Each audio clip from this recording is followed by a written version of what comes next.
செவ்விதழே மஞ்சள் முகம் அவன் தேவி முகம்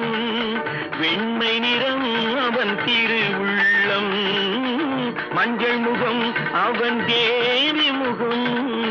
வெண்மை நிறம் அவன் திரு உள்ளம் மலர்களிலே பல நிறம் கண்டேன் திருமாலவன் வடிவம் அதில் கண்டேன்